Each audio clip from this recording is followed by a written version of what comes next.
জেলখানায় তো আর ভালো মানুষ থাকে না, থাকলেও ওটা আর কি হয়, জেলখানা হয় না। মিশরের ইউসুফ নবী যখন জেলখানায় প্রবেশ করলেন, দেখে এটা আর জেলখানা না, এটা একটা নিকৃষ্ট মানুষের আবাসস্থল, ভালো মানুষ এখানে বসবাস করে না। তিনি মানুষকে বুঝিয়ে সুঝিয়ে বয়ান নসিহতের মাধ্যমে পুরো জেলখানাকে তিনি আলোকিত করে ফেললেন। সুবহানাল্লাহ।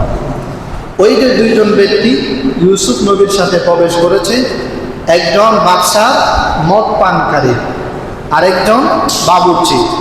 দুইজন ব্যক্তি ইউসুফ নবীর কাছে একদিন গিয়ে বলল, ইউসুফ নবী, ইন্নী আরানি আসিরু খামরা।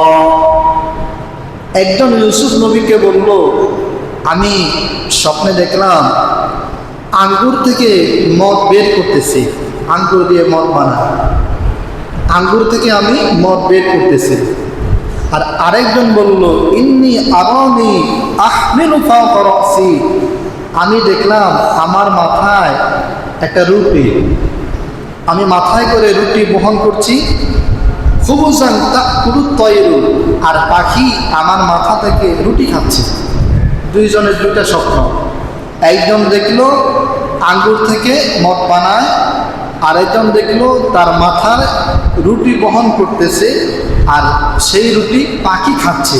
এই স্বপ্নের কি ব্যাখ্যা ইউসুফ নবীর কাছে জানতে চাইলেন। ইউসুফ নবী স্বপ্নের ব্যাখ্যা করলেন, আম্মা আহাদুকুমা ফায়াসকি রাব্বাহু খামরা।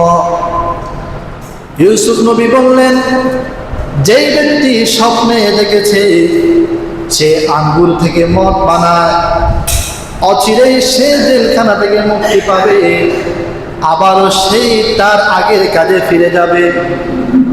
ওয়া আম্মাল আখর, আর যেই ব্যক্তি স্বপ্নে দেখেছে তার মাথা থেকে পাখি রুটি খায়, অচিরেই বাদশা তাকে সুবিধে চড়াবে, আর তার নিথর দেহ যখন পড়ে থাকবে পাখিগুলি তার মাথা থেকে মগজ খাবে।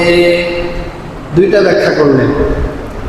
বললেন, যে স্বপ্নে দেখেছে মদ বানায় সে মুক্তি পাবে, মুক্তি পেয়ে আবার সে তার কাজে ফেরত যাবে।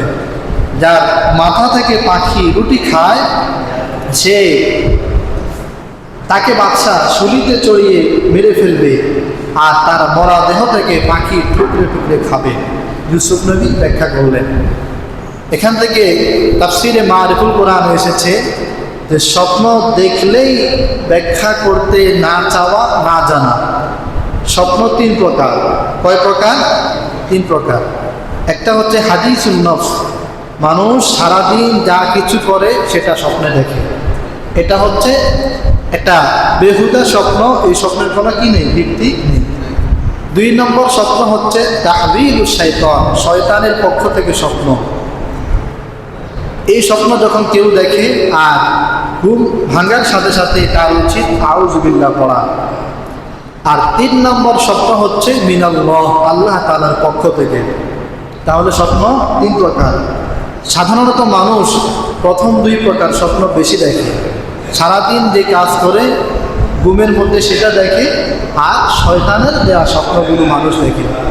এই জন্যে স্বপ্ন দেখলেই একেবারে হতবিহ্বল হয়ে না যাওয়া, স্বপ্নের ব্যাখ্যা না জানতে চাওয়া, এটা উচিত।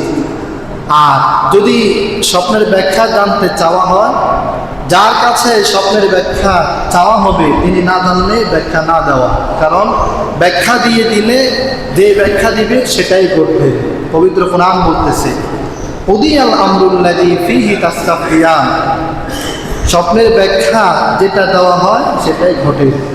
এই জন্য কেউ স্বপ্নে দেখলে একান্ত উচিত কাউকে না বলা, আর কাউকে বললে এমন কাউকে বলা যিনি চিন্তা ভাবনা করে স্বপ্নের ব্যাখ্যা প্রদান করেন।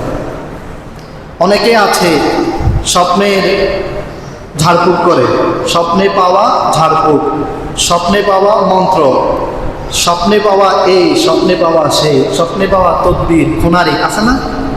এগুলি হচ্ছে একটা ফলস, একটা বেহুদা কথা। স্বপ্নে এগুলি কিভাবে পাবেন? একটা কথা বুঝিয়ে বলি, আপনি স্বপ্নে যে ঝাড়ফুঁক পেয়েছেন এটা কি কোরআন হাদিসে নাই? আছে তো। কোরআন হাদিসের বাহিরে আর কোনো ঝাড়ফুঁক হতে পারে? যেটা হয় ওটাকে কি বলে? কুফরি কালাম। ওটা ইসলাম সমর্থন করে না। তাহলে স্বপ্নে আপনি যেটা পাচ্ছেন এটা তো কোরআন হাদিসে আছে। বোঝা গেল আপনি কোরআন হাদিসের জিনিস স্বপ্নে পান নাই, যেটা পেয়েছেন সেটা কি? কুফরি কথা, কুফরি কালাম।